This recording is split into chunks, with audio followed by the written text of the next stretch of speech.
সাত ভাই চম্পা জাগো রে জাগো রে, ঘুম ঘুম কাটে না ঘুমের ঘোরে। সাত ভাই চম্পা জাগো রে জাগো রে, ঘুম ঘুম কাটে না ঘুমের ঘোরে। কি গো ছোট্ট বন্ধুরা, গানটা ভালো লাগলো তো? বেশ, হাত তুলে দাও, হাত তুলে দাও। বেশ, ভেরি গুড। দেখো আমরা কি বললাম, সাত ভাই, দন্ত সয়াকার তসা ভয়াকার হস্যই ভাই। এই যে শব্দটা আমরা পেয়েছি, এই শব্দটাকে যদি আমরা ভাঙি তাহলে দুটি শব্দ পাবো। দেখো মাঝখান থেকে কেটে দিলাম, তাহলে দুটি শব্দ। সাত, এটা একটা সংখ্যাবাচক শব্দ। এটা কি শব্দ? সংখ্যাবাচক শব্দ। আর দেখো ভাই, আমাদের থেকে যারা ছোট হয় তাদেরকে তো আমরা ভাই বলি, তাহলে এটা বিশেষ্য পদ, নাম বোঝায় একটা, মানে হচ্ছে পুরুষ জাতির নাম বোঝায়, তাহলে এটা হচ্ছে একটা বিশেষ্য পদ। তাহলে এটা হচ্ছে একটা বিশেষ্য পদ। তাহলে আমরা জেনেছিলাম আগের দিন বিশেষ্য পদ মানে যার দ্বারা কোনো কিছু নাম বোঝানো হয়। তাহলে দেখো সংখ্যাবাচক শব্দ এবং বিশেষ্য পদ এই দুটো মিলিত হয়ে গেছে, একসঙ্গে মিলিত হয়েছে, বা এই দুটো সমাহার হয়ে একটা শব্দ তৈরি হয়েছে সাত ভাই। তাহলে যখন দুটি শব্দ পরস্পর মিলিত হবে এবং তাদের মধ্যে থাকা কোনো বিভক্তি বিলুপ্ত হয়ে যাবে এবং একটি সমাসবদ্ধ পদ তৈরি হবে বা একটি পদ তৈরি হবে, তখন তাকে আমরা বলবো সমাস। তাহলে এইটাকে, এই যে সাত এবং ভাই দুটো একসঙ্গে মিলে গেল, এটাকে তো আমরা সমাস বলতে পারি, পারি না বলো? সমাস বলতে পারি। তাহলে দন্ত স ময়াকার দন্ত স, সমাস বলতে পারি। দেখো কিন্তু এখানে একটা মজার ব্যাপার আছে। এবার ধরো আমি একটা ছবি আঁকছি, তোমরা ভালোভাবে দেখো তো, ভালোভাবে দেখো, চিনতে পারছি কিনা দেখো তো। এই দেখো, এই দেখো, এই দেখো, চিনতে পেরেছো সবাই? রোহিত বলো তো কি এটা? হ্যাঁ, ভেরি গুড, ত্রিভুজ। এটা হচ্ছে ত্রিভুজ। কেন ত্রিভুজ? কারণ এর তিনটি ভুজ রয়েছে। এইটা একটা ভুজ, এটা একটা ভুজ, এটা একটা ভুজ। এবার ভুজ, ভুজ মানে কি গো? ভুজ মানে হচ্ছে বাহু, ভুজ মানে হচ্ছে বাহু। এবার ত্রিভুজ এই শব্দটিকে যদি আমরা ভাঙি তাহলে আমরা কি পাবো? এই শব্দটিকে ভাঙলে আমরা পাবো যে তিনটি ভুজের বা বাহুর সমাহার, সমাহার বা মিলন। তাহলে তিনটি ভুজের মিলন, সেটা হচ্ছে ত্রিভুজ। তাহলে এইটার মধ্যেও দেখো তিন, এটা একটা সংখ্যাবাচক শব্দ, এটা একটা সংখ্যাবাচক শব্দ, আর ভুজ এটা কিন্তু একটা বিশেষ্য পদ। তাহলে প্রিয় বন্ধুরা, যখন সংখ্যাবাচক শব্দের সঙ্গে বিশেষ্য পদের মিলন হবে দিয়ে যে সমাসগুলো তৈরি হবে, সেই সমাসগুলোর বাংলা ব্যাকরণে একটা নাম দেওয়া হয়েছে। কি নাম দেওয়া হয়েছে? দ্বিগু সমাস। তাহলে এই সমাসগুলো কিসের উদাহরণ? দ্বিগু, দ্বৈবয়সী বয়সু, দ্বিগু সমাস। কিন্তু সব ময়াকার কিন্তু সব সমাস। খুব গুরুত্বপূর্ণ একটা বিষয় দেখো, এই দ্বিগু এই শব্দটিকে যদি আমরা ভাঙি তাহলে কি হবে? দ্বি মানে হচ্ছে, দ্বি মানে হচ্ছে দুই, দ্বি মানে হচ্ছে দুই, আর গু মানে অর্থে এখানে হচ্ছে গরু, গরু। তাহলে দুটি গরুর মূল্য বা দুটি গরুর মূল্যের সমাহার। তাহলে এই দ্বিগু শব্দের মধ্যেই কিন্তু এর মানে লুকিয়ে আছে। তাহলে আজকে আমরা দ্বিগু সমাস কাকে বলে জানলাম। এবার বলো তো রহিম, বলো তো চতুর্ভুজ এটা কি সমাজ হবে? ভেরি গুড, এটাও দ্বিগু সমাজ, কারণ চারটি ভুজের সমাহার। এবার ধরো দুর্গাপূজার সময় মা দুর্গার কটি বাহু থাকে? 10টি বাহু, তার জন্য মা দুর্গা কি বলা হয়? দশভুজ। তাহলে দশভুজ বা দশভুজা এটাও কিন্তু একটা দ্বিগু সমাজের উদাহরণ। বুঝতে পেরেছো সবাই? বেশ, হাততালি হাততালি। পরের ক্লাস আবার দেখা হচ্ছে।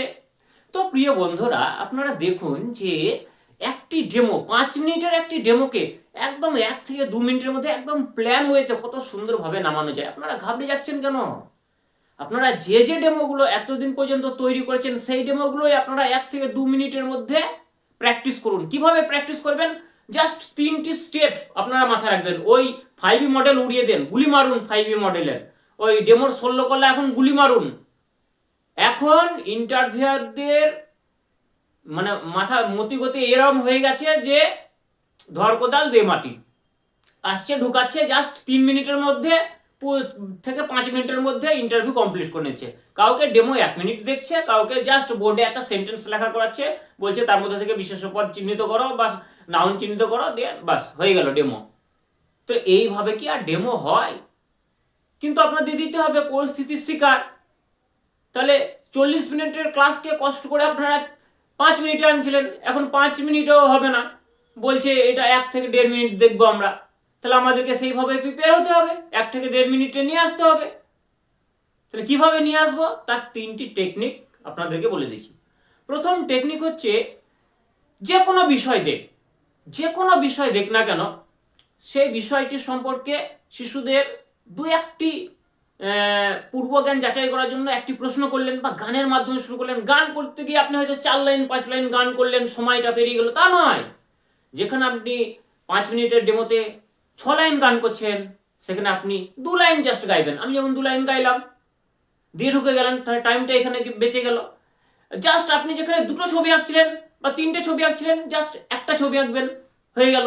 শিশুদের আপনি যেখানে 6-7টা প্রশ্ন করছিলেন, জাস্ট 2টো প্রশ্ন করলেন, হয়ে গেল। তাহলে এইভাবে এই জিনিসগুলোকে কমাতে হবে ধীরে ধীরে। তাহলে কিন্তু আপনার একই জিনিস থাকলো, কিন্তু সেটাকে কমিয়ে এনে আপনি একই ফরম্যাটে ফেললেন। দ্বিতীয় যে গুরুত্বপূর্ণ বিষয়, সেটা হচ্ছে প্রথমে ভূমিকা, শিশুদের পূর্বজ্ঞান যাচাই করলেন ঝম করে, মানে খুব সংক্ষেপে, একদম কয়েক সেকেন্ডের মধ্যে। তারপরে পাঠে ঢুকে যাবেন, দিয়ে একদম প্রেজেন্টেশন দেবেন। প্রেজেন্টেশনের মধ্যে আপনার যদি গান প্রয়োজন হয় গান, যদি আপনার আঁকার প্রয়োজন হয় আঁকা, আপনার যদি কোনো কিছু লেখার প্রয়োজন হয় সেটুকু লিখলেন, হয়ে গেল প্রেজেন্টেশন। প্রেজেন্টেশনের মধ্যে শিশুদেরকে বিষয়টি সংক্ষেপে একটু বুঝিয়ে দিলেন, এবং তারপরেই শিশুদের 2-4টি প্রশ্ন করলেন, এবং তারা কতটা বুঝতে পেরেছে সেটা যাচাই করলেন, অর্থাৎ মূল্যায়ন স্তর কমপ্লিট করে দিলেন। বাস, আপনি একদম থেমে গেলেন। আপনাকে 1 মিনিটের মধ্যে কেটে দিল, কোনো ব্যাপার নাই। আপনি আপনার খেল দেখিয়ে দিয়েছেন, আপনি বোর্ড ওয়ার্ক করেছেন, আপনি শিশুদের পূর্বজ্ঞান যাচাই করেছেন, আপনি প্রেজেন্টেশন দিয়েছেন, আপনি শিশুদেরকে মূল্যায়ন করেছেন, এবং আপনার ভয়েস ভালো, আপনার গেস্টার পোস্টার ভালো, আপনার বোর্ড ওয়ার্ক ভালো।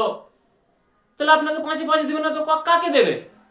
সুতরাং এই বিষয়গুলো নজর রাখবেন, কোনো ভয়ের কোনো কারণ নেই। আমি আছি বস, সবকিছু ঠিক করে দেবো। তো আরেকটি খুব গুরুত্বপূর্ণ, এই ডেমোটা এসেছিল প্রাইমারিতে দিতে বলা হয়েছিল, দিবু সমাজের উপর ডেমো, জাস্ট এটা একটা হয়ে গেল। আরেকটি ডেমো দিতে বলা হয়েছে, যেটা হচ্ছে পরিবেশ দূষণ। দেখুন, পরিবেশ দূষণ সম্পর্কে আপনারা 5 মিনিটের ডেমো দিতে পারেন, এটাকে আমি 1 থেকে 2 মিনিটের মধ্যে তুলে মেরে নামিয়ে দিতে পারি। শুরু করছি তাহলে। ছোট্ট ছোট্ট বন্ধুরা, বলো তো আমরা চারপাশে কি কি দেখতে পাচ্ছি? হ্যাঁ, আমরা মাটির উপর দিয়ে হেঁটে যাই, যাই না? ইয়েস। এই যে আমরা যে বাতাসে নিঃশ্বাস নিচ্ছি বা গন্ধ শুকছি, এটা তো বাতাসের মধ্যে আছে নাই? হ্যাঁ, তাহলে পরিবেশে বাতাস আছে, আর কি আছে? মাটি আছে, আর আকাশ আছে, আর কি আছে? আমরা কি খাই? জল খাই, জল আছে। তাহলে এগুলো হচ্ছে কিন্তু আমাদের চারপাশের পরিবেশের উপাদান। এখন জলের মধ্যে, ধরো 1 বালতি জলের মধ্যে যদি কাদা মিশিয়ে দেওয়া হয়, সেই জলটা আমরা খেতে পারবো? পারবো না, কারণ জলটি দূষিত হয়ে গেল। ধরো তোমরা বিদ্যালয়ে আসছো, বিদ্যালয়ে ধরো প্রচন্ড গাড়ির ধোঁয়া ছেড়ে দিল, সেই ধোঁয়াতে একদম চোখ মুখ বন্ধ হয়ে যাচ্ছে, নিঃশ্বাস নিতে পারছো না। তাহলে কি সেই বাতাসটা ভালো বাতাস হলো? না, বাতাসটা দূষিত হয়ে গেল। তাহলে এই যে পরিবেশের উপাদানগুলোর মধ্যে যখন অবাঞ্ছিত পদার্থগুলো মিশে যাচ্ছে, তখন সেটাকে কি বলা হচ্ছে? দূষণ। সেটাকে বলা হচ্ছে দূষণ।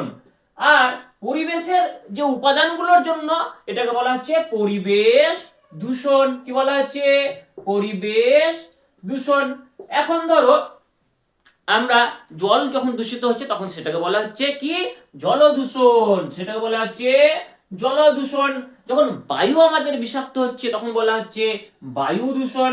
যখন মাটি আমাদের বিষাক্ত হচ্ছে, তখন সেটাকে বলা হচ্ছে মৃত্তিকা দূষণ। মৃত্তিকা দূষণ। আর একটা খুব ইন্টারেস্টিং ব্যাপার আছে, পুজোর সময় বম ফাটাও না, ঢুস করে আওয়াজ হয়, বা সাইকেলের টায়ার ফেটে গেল, বা কোনো কিছু বাস্ট হয়ে গেল, তাই যে ভয়ঙ্কর একটা আওয়াজ হয়, তার সাহায্যে তার ফলে কি হয়? আমাদের কানে তালা লেগে যায়, অনেকে বধির হয়ে যায়, কানে আর শুনতে পায় না। তাই এটা হচ্ছে শব্দ দূষণ। তাহলে এটা হবে শব্দ দূষণ। তাহলে এগুলো সবগুলোই হচ্ছে গিয়ে দূষণ। বুঝতে পারলে? এবার দেখো তো প্রিয় বন্ধুরা, তোমরা বলো তো, আমাদের রাম বিকেলের দিকে দেখলাম তার গরুটাকে নিয়ে গিয়ে স্নান করাচ্ছিল পুকুরের জলে। এবার গরুর গায়ে তো অনেক ময়লা থাকে, বা ধরো শ্যামদের বাড়ির লোকরা বাড়ি যত রকম সার্প কাপড় সব জলের মধ্যে কাচছিল। তাহলে সার্প জলটাকে কি করলো? দূষিত করলো। আর গরু সেটা কি করলো? জলটাকে দূষিত করে দিল। এই যে গরু শব্দটা তোমরা পেয়েছো তো? হ্যাঁ, গরু। কি বললাম? গরু, গড় ইস্যু গরু। আচ্ছা, করিম বলো তো এই গরু এটার ইংরেজি কি হবে বলো তো? Cow. Very good, nice, cow. আচ্ছা, তুমি বলো তো কাউ বানান কি হবে? Yes, very good, COW, cow. তো প্রিয় বন্ধুরা, দেখো আজকে আমরা পরিবেশ দূষণ সম্পর্কে জানলাম, পরিবেশের কতগুলো উপাদান সম্পর্কে জানলাম, এবং একটা ইংরাজি আমরাও শিখে নিলাম, গরুর ইংরাজি কাউ। তা তোমাদের ভালো লেগেছে? সবারই ভালো লেগেছে? বেশ, হাত তুলে দাও, হাত তুলে দাও, বাহ, ভেরি গুড। তো দেখুন প্রিয় বন্ধুরা, হয়ে গেল। কতক্ষণ সময় লাগলো? হয়ে গেল। জাস্ট ইমিডিয়েট একটু ভাববেন, একদম প্রাথমিকভাবে কিছু ভাববেন, সেটাকে শিশুদের পূর্বজ্ঞানের সঙ্গে একটু যাচাই মানে সম্বন্ধ করে নেবেন, তারপর প্রেজেন্টেশনটা দেবেন, তারপর জাস্ট দুই একটা প্রশ্ন করে নেবেন, কমপ্লিট। 3টে ধাপে করবেন, ওই 5E মডেল গুলি মারেন, আর যা যা আছে সবকিছু গুলি মারেন, এইভাবে চলবেন। তাহলে দুটো ডেমো আমি দেখালাম, আর একটা ডেমো দেখানো যেতে পারে। এটাও এসেছিল, এটাও মানে আগামী গতকাল এটাও ধরেছিল। একটা আছে নিঃশ্বাস প্রশ্বাস, এটা নিয়ে তো ডেমো দেওয়া যেতেই পারে। তো প্রিয় বন্ধুরা, জানো আজকে কি হয়েছে? কি হয়েছে? আজকে আমার সাইকেলের পাংচার হয়ে গেছে। সাইকেলটা আমি গ্যারেজে দিয়ে স্কুল দেরি হয়ে যাচ্ছে, আমি খুব ছুটতে ছুটতে ছুটতে ছুটতে ছুটতে ছুটতে ছুটতে ছুটতে বিদ্যালয়ে আসছে। আসার পর আমি কত হাঁপাচ্ছিলাম জানো, এভাবে হাঁপাচ্ছিলাম, তখন আমার জোরে জোরে জোরে জোরে নাক দিয়ে আমি কি করছিলাম, বাতাস নিচ্ছিলাম নিচ্ছিলাম, এইভাবে জোরে জোরে নাক দিয়ে নিচ্ছিলাম, আর জোরে জোরে ছাড়ছিলাম। এই যে বাতাসকে জোরে নাক দিয়ে এই যে টেনে নিচ্ছি, এটাকে বলা হচ্ছে প্রশ্বাস। আর যে এই নিঃশ্বাসটাকে করে ছেড়ে দিচ্ছি, এটাকে বলা হচ্ছে নিঃশ্বাস। তাহলে দেখো, যখন আমরা বাতাসকে ভিতরে গ্রহণ করছি তখন সেটাকে বলা হচ্ছে প্রশ্বাস, এবং বাইরে ছেড়ে দেওয়াকে বলা হচ্ছে নিঃশ্বাস। এই নিঃশ্বাস প্রশ্বাসের জন্য আমাদের বাতাসের প্রয়োজন হচ্ছে, আর এই বাতাসের মধ্যে একটা খুব গুরুত্বপূর্ণ উপাদান থাকে, যেটা ছাড়া আমরা বাঁচতে পারবো না। আচ্ছা, তোমরা সবাই একটু করো তো, নাকটা ধরো তো 5 মিনিট। ধরতে পারছো না? থাকতে পারছো না? বেশ, ঠিক আছে। তার মানে কি বলতো? তার মানে বাতাস আমাদের ভিতরে যাচ্ছে না। বাতাসের মধ্যে একটা উপাদান আছে, যেটার নাম হচ্ছে অক্সিজেন। অ কয়ে দন্তে শয়ে হসি বর্গী জয়ে কার দন্তান্ন, অক্সিজেন, যেটাকে আমরা O2 এই সংক্ষেপে লিখতে পারি। তোমরা সবাই বোর্ড দেখতে পাচ্ছ, লেখা বুঝতে পারছো? এই যে অক্সিজেন, এই অক্সিজেন গ্যাসটা আমরা প্রশ্বাসের মাধ্যমে গ্রহণ করি, আমাদের শরীরের ভিতরে যায়, রক্তের সঙ্গে মেশে এবং রক্তের আবর্জনাগুলোকে পরিষ্কার করে, এবং সেটা কার্বন ডাইঅক্সাইড গ্যাস রূপে আমাদের শরীরে তৈরি হয়। এবং কার্বন ডাইঅক্সাইড গ্যাস তো ক্ষতিকারক, তাহলে সেটা তো আমাদের শরীরের মধ্যে রাখা যাবে না, অসুস্থ হয়ে পড়বো। তখন আমরা নিঃশ্বাসের মাধ্যমে সেই কার্বন ডাইঅক্সাইড গ্যাসকে বার করে দিচ্ছি।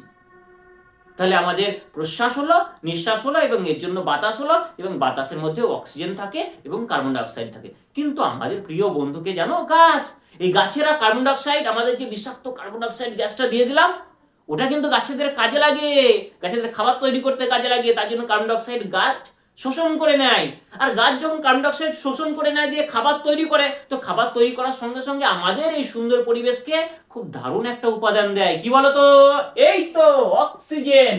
এই অক্সিজেনটা বাতাসে ছেড়ে দেয় গাছেরা, আর এই অক্সিজেনটাই তো আমাদের দরকার। এই অক্সিজেনটা নিয়েই তো আমরা বেঁচে থাকি, আমাদের নিঃশ্বাস শ্বাস প্রশ্বাস চালাই। তাহলে প্রিয় বন্ধুরা, ভালো লাগলো তোমাদের ক্লাসটা? ভালো লাগলো? বেশ, তাহলে আমি একটা ছবি আঁকছি, দেখো তো, এটা কিসের ছবি বলো তো? হ্যাঁ, এটা একটা গাছের ছবি। আচ্ছা, গাছ, ঠিক আছে। এই গাছকে আমরা ইংরেজিতে কি বলবো বলো তো? ট্রি। Very good. ট্রি বানান বলো একজন, রহিম বলো। Very good, tree, TREE, tree. বাহ, তোমরা তো খুব সুন্দর পড়াশোনা করছো, দারুণ বুঝেছো। আচ্ছা, করিম বলো তো, করিম বলো, এই যে আমরা অক্সিজেন নিচ্ছি এবং কার্বন ডাইঅক্সাইড ছাড়ছি, এগুলো কোথায় মিশে? ভেরি গুড, বাতাসে মেশে। আচ্ছা, আমরা যখন শ্বাসটা টেনে নিচ্ছি তখন সেটা কি বলছে? প্রশ্বাস। Very good. আচ্ছা, আমরা যখন কার্বন ডাইঅক্সাইডটা বাইরে বের করে দিচ্ছি তখন সেটাকে কি বলছে? নিঃশ্বাস। Very good. বাহ, তোমরা খুব সুন্দর পড়েছো। পরের দিন আবার তোমাদের সঙ্গে আমি নতুন একটা জিনিস নিয়ে আলোচনা করবো। কতক্ষণ লাগলো বলুন বন্ধুরা? কতক্ষণ লাগলো? যে কোনো জিনিস ভাববেন, মেমোরি দিয়ে ভাববেন, খুব সুন্দরভাবে ভাববেন, একদম তৈরি হয়ে যাবে। আর আপনাদের যতগুলো ডেমো আপনারা রেডি করেছেন, জাস্ট আপনারা এইভাবে কাটছাট করে 3টে মডেলে আপনার প্রথম হচ্ছে, আপনাদেরকে বারবার বলতেছি, প্রথম দিকে আপনারা যেটা করবেন, ইন্ট্রোডাকশন, মানে শিশুদের পূর্বজ্ঞানের সঙ্গে পরিচয়, জাস্ট হয়ে গেল। কয়েক সেকেন্ডের মধ্যে সঙ্গে সঙ্গে ঢুকে যাবেন পাঠে। পাঠে গিয়ে প্রেজেন্টেশনটা জাস্ট আপনি 1 মিনিট বা তার একটু কমের মধ্যে প্রেজেন্টেশন কমপ্লিট করে দিলেন, তারপর কয়েক সেকেন্ডের মধ্যে আপনি মূল্যায়নটা করলেন, কিছু প্রশ্ন ধরে দিলেন, বাস একদম স্টপ। আপনাকে 1 মিনিটে থামাক, 1.5 মিনিটে থামাক, আপনি একদম নামিয়ে দেবেন, সুন্দরভাবে নামিয়ে দেবেন। যেভাবে আমি নামিয়ে দিলাম আপনারাও নামিয়ে দেবেন। Practice makes perfect. আপনারা বাড়িতে প্র্যাকটিস করুন, যে প্ল্যানটা আছে ওই প্ল্যানটাই প্র্যাকটিস করুন। আরেকটি খুব সুন্দর ডেমো আছে, যেটা হচ্ছে ঐকিক নিয়মের ধারণা। তো প্রিয় বন্ধুরা, ঐকিক নিয়মের ধারণা আমার এই আর্ট অফ টিচিং এই বইটাতে আছে, আপনারা দেখে নেবেন, প্র্যাকটিস করবেন। যদি প্রয়োজন হয় পরের দিন আমি আবার ডেমো দেখিয়ে দেবো।